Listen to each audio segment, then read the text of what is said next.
Hi everyone, welcome to my YouTube channel. So this video is going to be about lessons I learned in my 20s so far. The key word being so far because I am still in my early 20s. I'm still learning a lot. So these are things that I wish someone told me before I turned 20 because 20s are really a crap show and you really learn by trial and error and you just get thrown into the fire and no one really tells you what it's going to be like.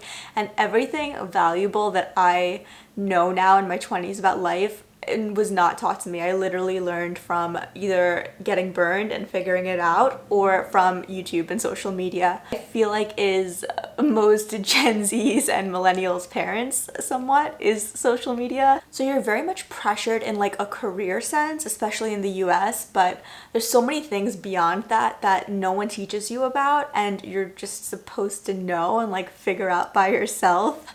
And you're at a kind of a huge disadvantage in life if you don't figure out those things early on. So my goal for this video is to hopefully share some insight into the things that I think are so important to know early on. The first one is being confused is super normal. People want to pretend like they're not and they have it all together, but the truth is things like not knowing what you want to do with the rest of your 70, 80 years on this earth is completely normal. And not being super passionate about your very first job out of college or, going into your 20s is super normal. And even if you think you do know what you want to do, the truth is it's gonna grow and evolve and change so much and you should be excited for those things. So there's no need to feel like you have to predict what that's going to be like 70, 80 years ahead of time. There's this saying that you shouldn't waste your 20s. And I think there is validity in that, in the sense that I think you can waste your 20s by not exploring, by not tasting. Gary Vee always talks about trying new things and tasting things in your 20s.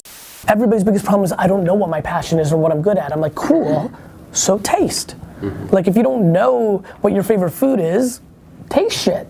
I always think about the fact that like you can be the world's best surfer or chef or ice skater and you wouldn't know because you didn't continuously try new things and you decided to be an accountant for the rest of your life. It's crazy how routine and mundane life can become once you get a routine going and like kind of set it on autopilot. It can easily become get up, go to work, come back, work out, cook, watch Netflix, scroll on social media, and then go to sleep, do it all over again, and then hang out with friends on the weekend. Like it's crazy how like that can become a cycle that just goes on for days and then weeks and then years.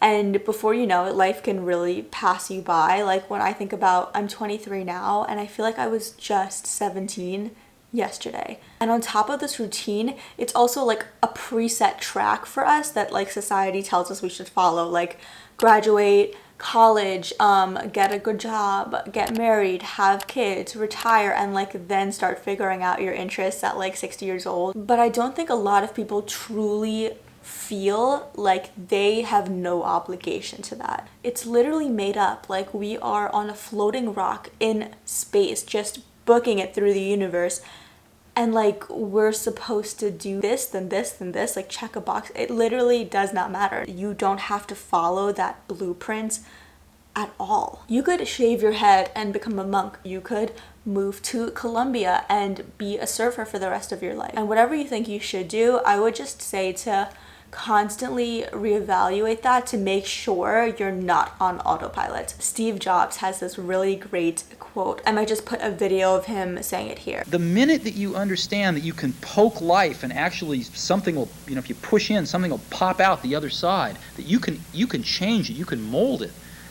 That's maybe the most important thing, is to shake off this erroneous notion that life is there and you're just going to live in it.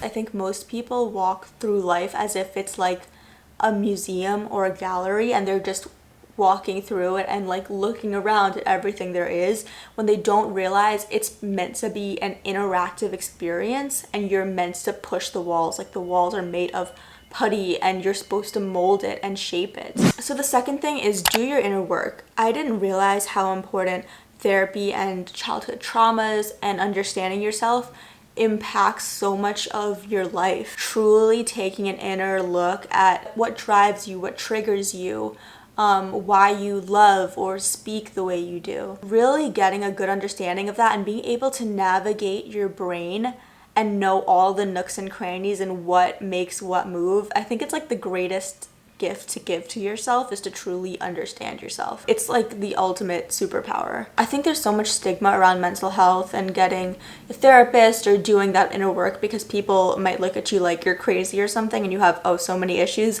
But the truth is that everyone does, and it's just a matter of if you actually want to deal with them or not, and if you actually have the courage to face them and unpack yourself. It can really feel sometimes like a messy suitcase, and once you take out each shirt, each element, and fold it neatly and understand how things fit in that suitcase, it's empowering, and it's this feeling of awareness of yourself. And it's such a beautiful thing to explore friendships and relationships and yourself on a deeper level, because at the end of the day, it's challenging yourself to be a better person for you and for your friends and for your partners and for your family. So the third one is saving your monies, okay? Because nobody taught me about that. Nobody said I should be saving. Nobody told me in what type of account. No one told me how I should be investing. I think most people don't really think about those things in their early 20s or in college because they just see it as like a future me problem, which is definitely how I viewed it too. But when you realize that you are literally losing tens of thousands, sometimes even hundreds of thousands of dollars by just not starting earlier, it's ridiculous how fast you'll snap out of it. I think people don't really want you to know, because unless you like take a saving or investing or finance business courses in college, I didn't learn any of that in high school. I didn't learn about high yield savings accounts, about interest rates, about investment accounts, Roth IRAs, mutual funds, none of it.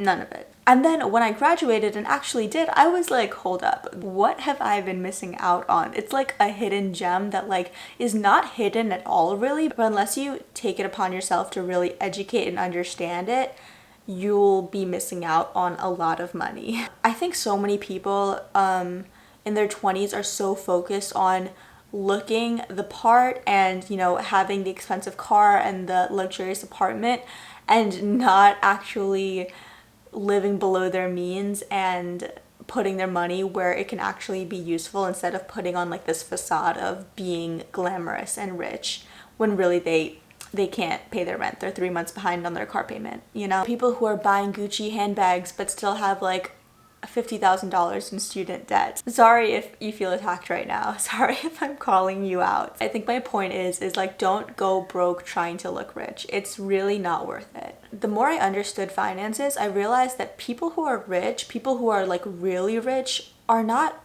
working for that money. Like, they're not exchanging their hours for money. I mean, sure, you can get a really good job as like a doctor or a lawyer and make a lot of income from that, but if you're like breaking into millions, you have multiple streams of income and you have passive streams of income. There's like this notion that like the harder you work, the richer you'll be. But the truth is, it's the smarter you work, the richer you'll be, because there are a lot of millionaires in the world who are not working hard. They just set themselves up and they make money and don't do a whole lot. As long as you're working for other people and have one stream of income, you're always going to be building someone else's dream. And many people think saving and investing and like having multiple streams of income is like for rich people who can afford to invest it in the first place. And trust me, there are definitely avenues of investing that you need thousands of dollars to do, and that's not what I'm talking about here. I'm talking about like $10, like Chipotle money. Okay, I think this video is already going to be too long, so I'm going to end it here. Thank you guys so much for watching. I am really excited to keep making videos. So I do content creation for a living actually, but I'm excited to like try it on a personal level and talk about the things I want to talk about. So I think I want this channel to be about holistic health, and by that I mean, you know, mental, physical, financial, emotional growing. because like the title of this video, there's so much that I wish I knew and that I'm still really interested in learning and exploring, and I can't wait to share that with everyone. So please don't forget to like this video and comment which lesson you agreed with or didn't agree with, and subscribe if you really want to support. Thank you guys so much, and I'll see you in the next video.